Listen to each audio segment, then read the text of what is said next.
Hola, bienvenidos. Soy el profesor José Luis y el tema que vamos a continuar viendo es movimiento circular uniforme. Esta es la sesión 2. En la sesión 1 vimos parte de lo que vamos a describir ahorita. Este es un problema de aplicación. Vamos a resolverlo, más que nada para recuperar algunos conceptos que vimos en la primera sesión. Bien, dice el problema: en la azotea de un edificio se ata el extremo de una cuerda a un bote y el otro extremo en una polea de 12 centímetros de radio. La pregunta es: ¿cuántas revoluciones de la polea se requieren para subir el bote a una distancia vertical de 9 metros? Ahora, en el movimiento circular, sí vemos que hay un desplazamiento angular representado por este símbolo. Ese desplazamiento angular describe un arco. Ese arco es la relación que hay entre el desplazamiento angular y la distancia lineal. Es decir, el arco representa la distancia lineal que se alcanza con el movimiento angular. En ese sentido, la distancia vertical aquí en este problema representa al arco, a S, el arco S. Por lo tanto, si recordamos la ecuación para determinar el desplazamiento angular va a ser igual a el arco entre el radio. ¿Sí? Si sustituimos, el arco entonces mide 9 metros. Recuerden que es la distancia lineal, 9 metros entre el radio. Hay que recordar que el radio, sus unidades no son los centímetros, tenemos que expresarlo en metros. Por lo tanto, hay que hacer una conversión. Los 12 metros equivalen, y ustedes lo saben, tenemos que dividir entre 100, equivalen a 0.12 metros. Si hacemos esta división, el resultado nos da 75 radianes, que son las unidades, 75 radianes, que son las unidades del movimiento angular. Pero nos están pidiendo revoluciones, no radianes, es decir, número de vueltas que hay que darle a esa polea para subir una distancia de 9 metros. Entonces vamos a hacer la conversión. Lo que tenemos que recordar es que una revolución va a ser igual a 2pi radianes. Esta igualdad la podemos convertir a una razón unitaria, las cuales ustedes manejan, y si no, pueden consultar mi video relacionado con las conversiones. Por lo pronto, vamos a pasarla a una razón unitaria. A partir de aquí, recuerden que los radianes los vamos a pasar a revoluciones o vueltas, que es lo que nos están preguntando. Entonces, abrimos el paréntesis, y si se fijan, los radianes quedarán arriba, tienen que quedar abajo en la multiplicación. Entonces, abajo quedan 2pi radianes, para que sean eliminados. Y arriba su equivalencia, una revolución. Ya solamente hacemos la operación, es decir, 75 por 1, 75, entre 2pi, que sería 6.28. Si hacemos la operación 75 entre 6.28, el resultado nos da 11.94. 11.94, ahora sí, revoluciones, porque anulamos los radianes y nos quedamos con revoluciones. Entonces, en realidad, las vueltas serían más o menos como 12 vueltas o revoluciones las que hay que darle a esa polea para que este bote suba una distancia de 9 metros. ¿Ok? Bien, espero que haya quedado claro. Bien, ahora revisemos otras variables que intervienen en el movimiento circular uniforme. Movimiento circular uniforme tiene muchas aplicaciones. Una de ellas, que ahorita recuerdo, por ejemplo, es la Tierra, ¿no? Supongamos que la Tierra gira alrededor del Sol y digamos que este es el Sol. No dibujo muy bien, ¿verdad?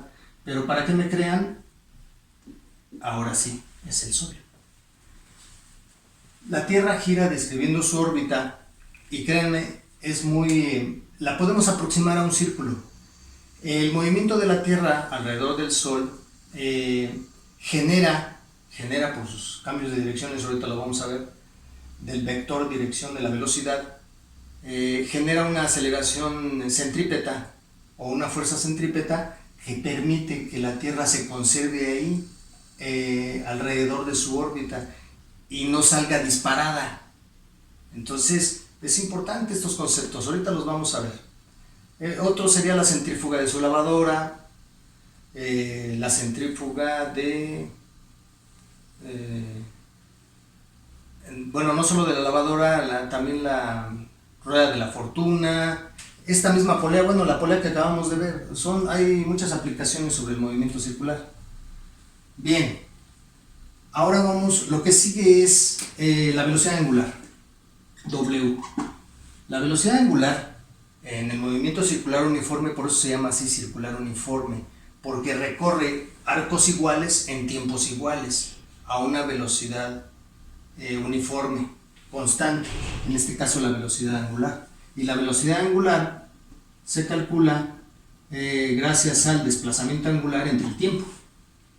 Como el desplazamiento angular se mide en radianes, sus unidades van a ser los radianes entre el tiempo en segundos. Entonces W es la velocidad angular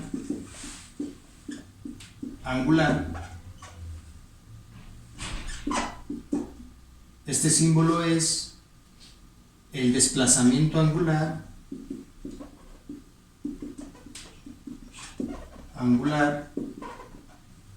y T es el tiempo. La velocidad angular en radianes sobre segundo, el desplazamiento angular en radianes y el tiempo en segundos. Disculpen la letra, está medio feita, pero bueno, ya he intentado mejorarla. Bien, hay otra ecuación para determinar la velocidad angular. La velocidad angular también es igual a 2pi por la frecuencia. Esta también es otra ecuación para poder calcular esta velocidad angular. ¿Sí? Bien. Bueno, en esta hay que señalarlo, F es igual a la frecuencia.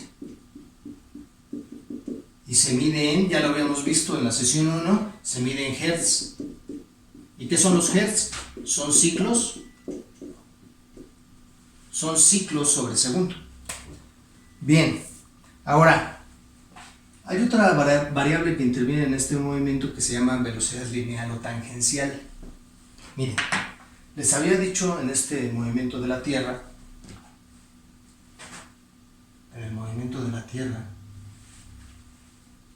que se genera una fuerza centrípeta o una aceleración centrípeta y se debe a esto, miren.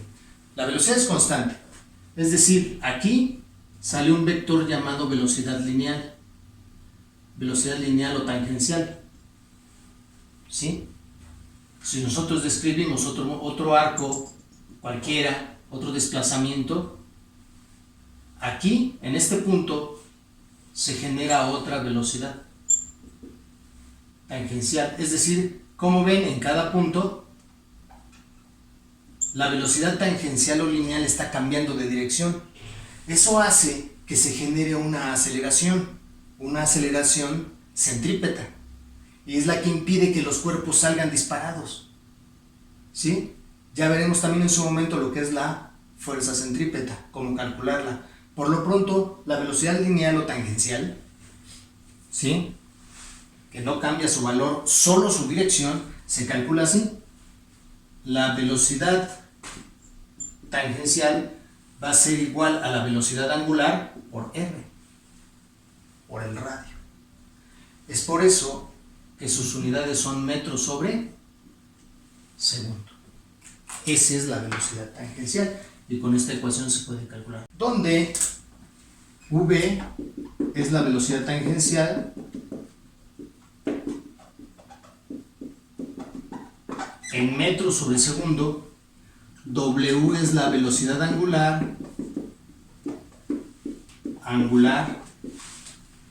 en radianes sobre segundo y R es el radio del círculo. el radio, en metros.